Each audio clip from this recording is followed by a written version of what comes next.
Hello বন্ধুরা, কেমন আছো সবাই? আশা করছি সকলেই অনেক ভালো আছো। প্রিয় বন্ধুরা, আজকে তোমাদের জন্য নিয়ে এলাম আরও একটি নতুন গল্প। আশা করছি তোমাদের দাঁড়িয়ে যাবে, তাই ভিডিওটি শুরু থেকে শেষ পর্যন্ত দেখো। একদিন আমার মাথায় খুব যন্ত্রণা করছিল। আমার দেওর বলল, বৌদি এসো ম্যাসাজ করে দিই। যখন দেওর ম্যাসাজ করলো তখন আমি এত শান্তি পেলাম যে পুরো রাত যেন আমার কোনো হুঁশই ছিল না। তারপর আমি প্রত্যেক দিনই আমার দেওরকে দিয়ে ম্যাসাজ করাতাম। আর ওই দিন আমার শরীরে তেল লেগেছিল। পরের দিন আমি ক্যামেরা লাগিয়ে দেওরকে ডেকেছিলাম। যখন সকালে উঠলাম তখন ক্যামেরায় দৃশ্য দেখে আমি তো পুরো কেঁপে উঠলাম। আমার দেওর তো আমার সাথে। কখনো কখনো আমরা সম্পর্কের সীমানার খেয়াল রাখি না, আর এই কারণের জন্যই আমাদের অনেক লোকসান হয়ে যায়। প্রত্যেকটা সম্পর্কের একটা সীমা থাকে, আর যদি মানুষ ওই সীমা পার করে যায় তাহলে সেই সম্পর্ক তার জন্য সমস্যা হয়ে দাঁড়ায়। আমার সাথেও কিছু এরকমই হতো। আমি একটা সম্বন্ধে আমার সীমারেখা পেরিয়ে গিয়েছিলাম, আর এজন্যই বরবাদই আমার ভাগ্য হয়ে দাঁড়িয়েছিল। যা কিছু আমার উপর দিয়ে বয়ে গিয়েছিল সেগুলো আমার পক্ষে ভুলে যাওয়া মুশকিল ছিল। গত কয়েকদিন ধরে আমার মাথা যন্ত্রণায় যেন ফেটে যাচ্ছিল। আর কোনো ওষুধ কাজও করছিল না। আমার রাতের বেলায় ঘুম না হওয়ারই সমান ছিল। আমি পুরো রাত জাগতাম আর ঘরের মধ্যে এখান থেকে ওখানে ঘুরে বেড়াতাম, বা নিজের বিছানাতে এপাশ-ওপাশ করতাম। আবেগের ছটপটানি আমাকে পাগল করে দিত, এজন্য আমার মাথায় যন্ত্রণা হতে থাকত। আমার দেওর পঙ্কজ, যে কিনা বয়সে আমার থেকে ছোট ছিল, সে আমার ভীষণ খেয়াল রাখত। আর আমরা দুজনে বেশ ভালোই মিশতে পারতাম। আমি ভুলেই গেছিলাম যে দেওর আর বৌদির সম্পর্ক ঠিক কিরকম হয়। অনেক রাত অবধি সে আমায় জেগে থাকতে দেখত। একদিন আমার কষ্ট দেখে বলতে লাগল, বৌদি আমি তোমার মাথায় তেল মালিশ করে দিচ্ছি, তোমার যন্ত্রণা এক্ষুনি ঠিক হয়ে যাবে। তার কথা শুনে আমি হেসে ফেললাম। আমার মনে হলো যে সে এমনিই বলছে। আমি বললাম, আচ্ছা ঠিক আছে, লাগিয়ে দাও। সে তেল নিয়ে আসলো আর আমার মাথায় ভালোভাবে ম্যাসাজ করতে লাগল।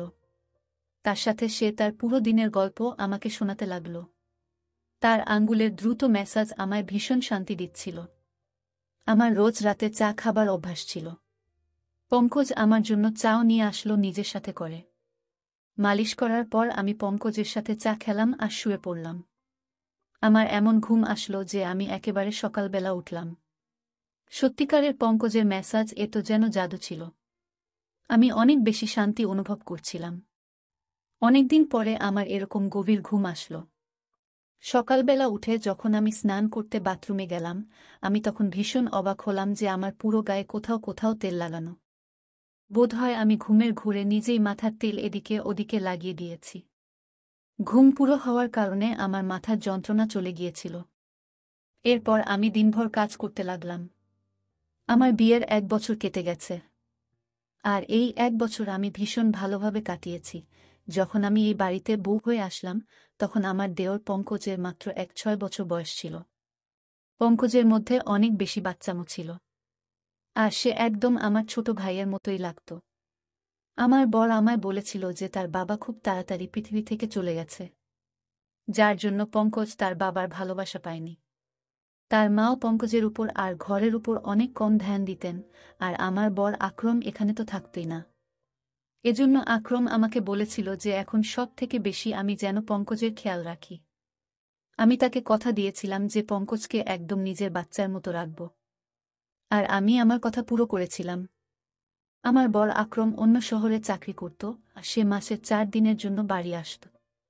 বাকি পুরো মাসে আমি আমার ছোট দেওর পঙ্কজ আর আমার শাশুড়ির সাথেই কাটাতাম।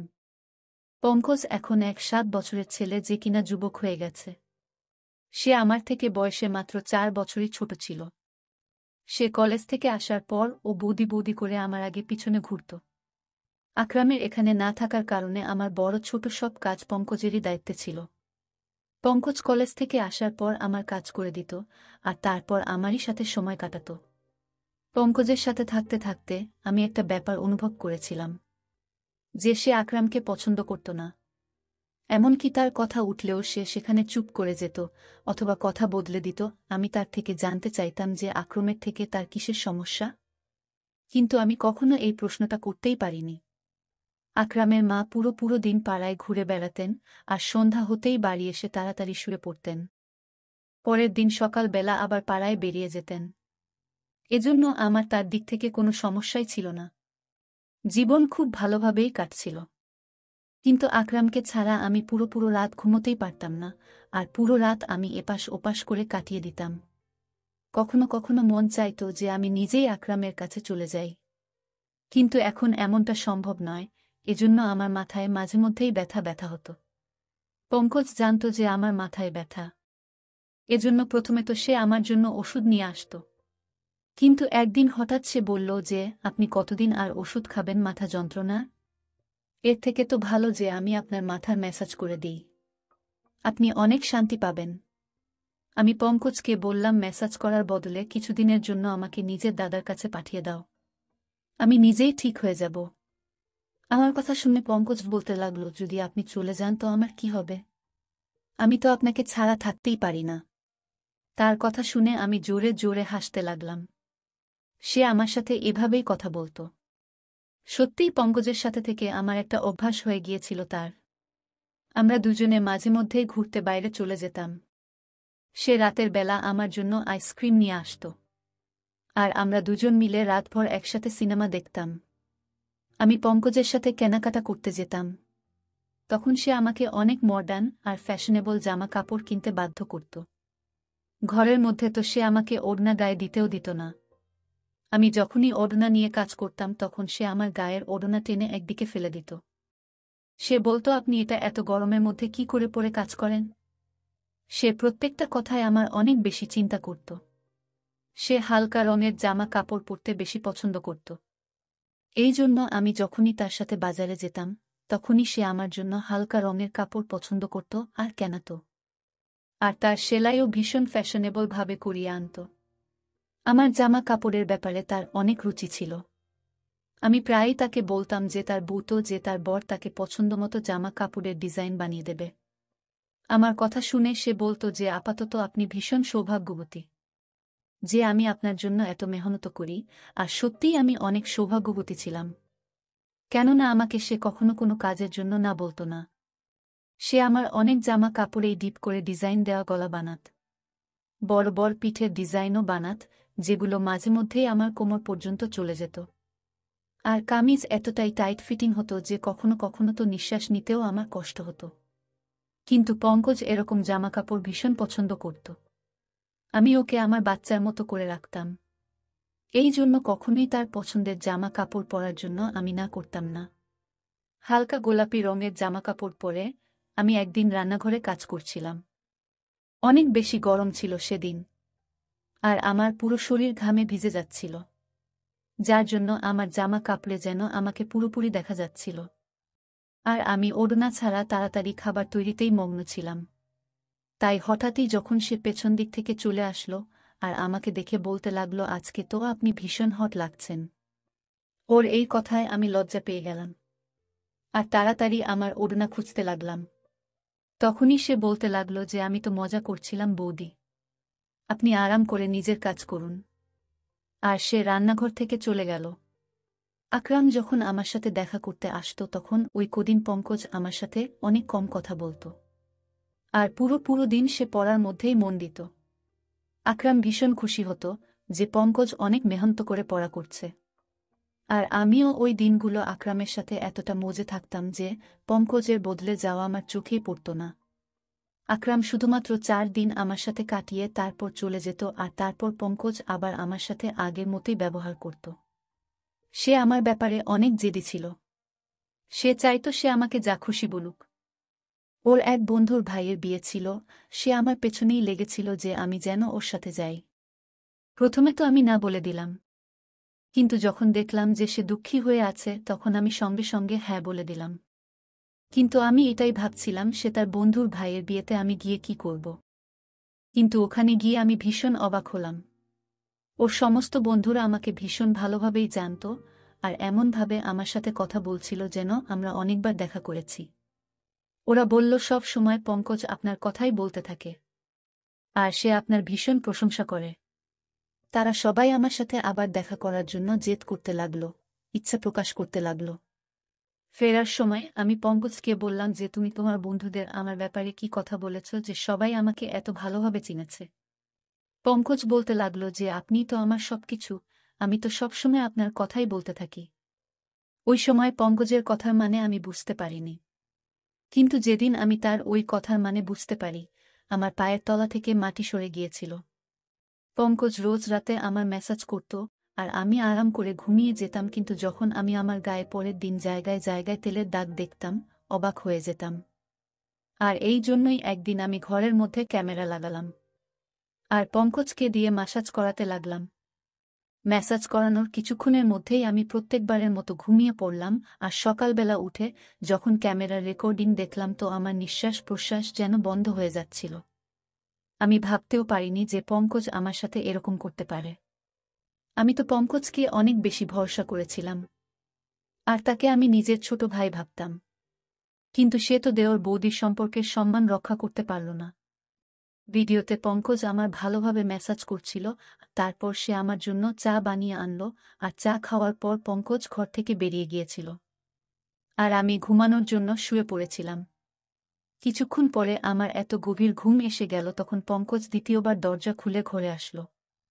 আর আমি দরজা খোলার আওয়াজেতেও উঠিনি। সে ঘরে আসার পর ঘরের দরজা বন্ধ করে দিল আর আমার কাছে চলে আসলো। এরপর আমি যা কিছু দেখলাম আমি নিজের চোখে বিশ্বাস করতে পারিনি। পঙ্কজ কিছুক্ষণ তো চুপচাপ বসেছিল, আমাকে সে দেখছিল। এরপর সে নিজের আঙ্গুল দিয়ে আমার চেহারা ছুঁতে লাগল। সে তার মোবাইল ফোন বের করে আমার অনেক ফটো তুলল, আর তারপর সে আস্তে আস্তে আমার শরীর থেকে কামিজ সরাল। তেলের সেই শিশি যেটা সে মাসাজের জন্য এনেছিল ঘরের মধ্যেই রাখা ছিল। সে নিজের হাতে তেল নীল আর আমার গায়ে মাসাজ করতে লাগল। আমি জ্ঞান হারিয়ে ওর সামনেই পড়েছিলাম, আর সে আমার গায়ে নিজের হাত ঘোরাচ্ছিল। কিছুক্ষণ পরে আমাকে চুমু খেতে শুরু করল, আর তারপর সে নিজের সমস্ত সীমারেখা ছাড়িয়ে গেল। সে আমাদের মাঝে দাঁড় করানো সমস্ত আবরণের দেওয়ালকে ভেঙে দিয়েছিল।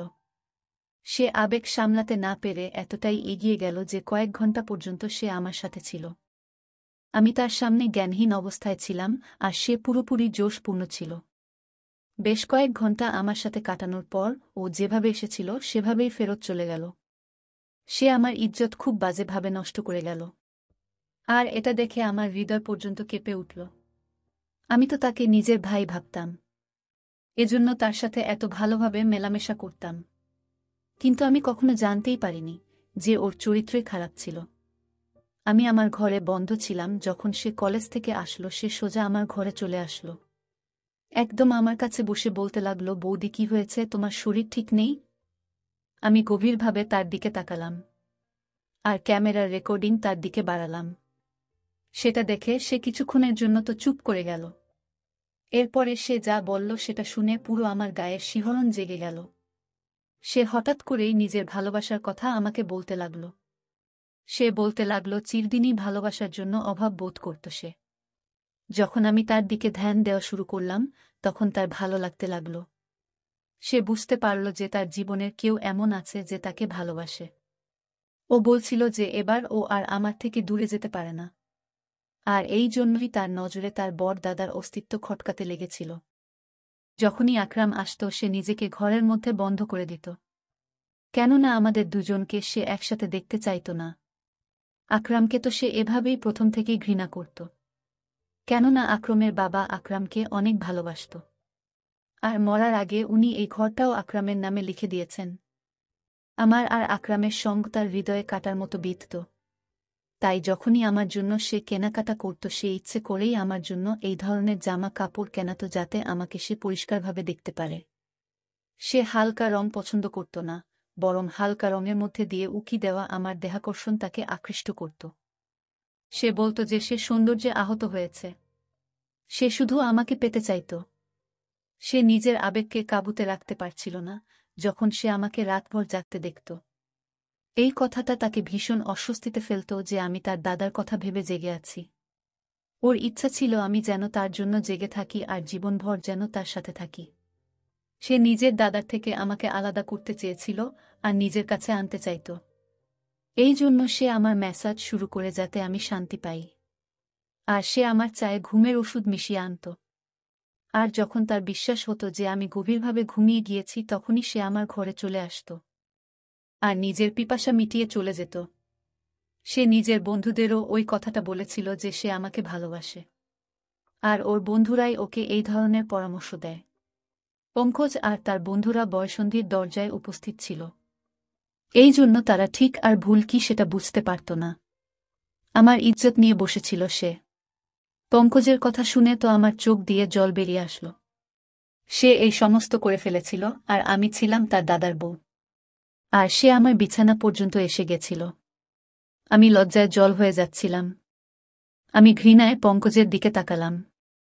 তখন সে আমার পায়ের কাছে বসে পড়ল আর বলতে লাগল সে শুধু আমাকে ভালোবাসে আর আমার ঘৃণা ওকে মেরে ফেলবে। বাবার ছেড়ে চলে যাওয়ার সাথে সাথে সে নিজের মায়ের অদ্ভুত উদাসীন্য সহ্য করতে পারেনি।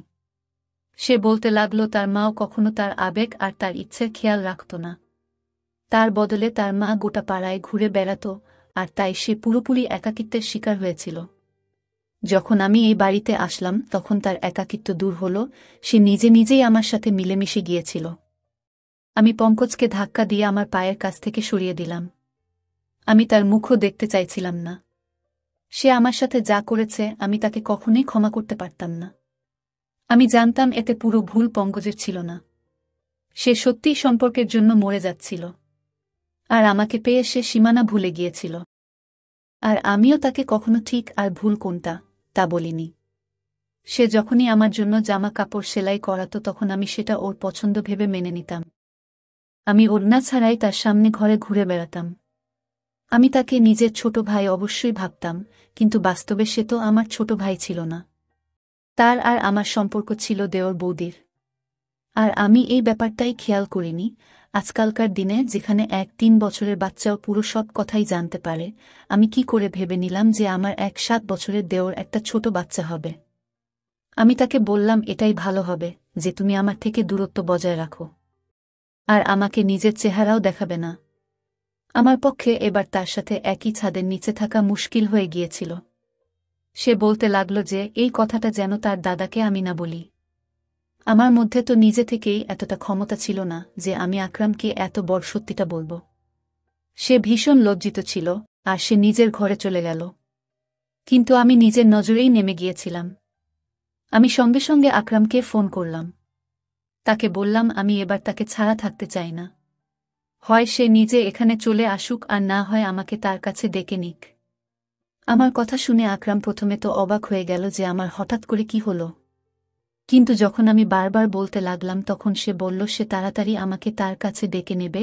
সে কিছু সময় চাইছিল যাতে আমার থাকার সে ব্যবস্থা করতে পারে, আর নিজের মায়ের সাথেও সে সেই ব্যাপারে কথা বলবে। আমি আকরামকে বললাম যে সে 1-5 দিনের ভেতরে যেন আমাকে ডেকে নেয়, না হলে আমি চিরজীবনের জন্য ঘর ছেড়ে চলে যাব। আকরাম আমাকে কথা দিল যে সে 1-5 দিনের মধ্যেই আমাকে নিজের সাথে নিয়ে যাবে। আমি এই 15 দিন নিজেকে ঘরের মধ্যে বন্ধ করে কাটিয়েছি। আমি সেসব পুরোপুরি ভুলে যেতে চাইতাম। আমার শাশুড়ির এখনো পর্যন্ত ঘরের সম্পর্কে কোনো হুঁশ নেই। তার নিজের ঘরের থেকে বেশি পাড়ার চিন্তা থাকে। যদি সে অন্যের খোঁজে না থেকে নিজের সন্তানের খেয়াল রাখত তাহলে পঙ্কজ এরকম করত না। সে শিকার হয়ে নিজের রাস্তা থেকে হারিয়ে গিয়েছিল। প্রত্যেকটা সম্পর্কের একটা সীমা থাকে, আর আমি আমার আর পঙ্কজের সম্পর্কের সেই সীমাটা ভুলে গিয়েছিলাম। আর আজকে তারই ফল আমাকে ভোগ করতে হচ্ছে। আমি আমার সমস্ত পুরনো জামা কাপড় জ্বালিয়ে দিয়েছি। এবার আমি বুঝতে পেরেছি যে আমি এই বাড়িতে একজন বাইরের মানুষের সাথে আছি, আর আমাকে নিজেকে এবার থেকে আড়ালে রাখতে হবে। কখনো কখনো আমরা অনেক ব্যাপার ছোট ভেবে নিই, কিন্তু সেগুলো এতটাও ছোট হয় না যতটা নজরে মনে হয়। আজ আমি আমার ওড়নার দামের কথা অনুভব করলাম, যে সেটা কত দামি, যখন কিনা আমি প্রায় ধ্বংস হয়ে গিয়েছি। যারা এই গল্পটি শুনছেন আপনাদেরকে আমি এটাই বলতে চাই যে নিজেকে সাবধানে রাখুন।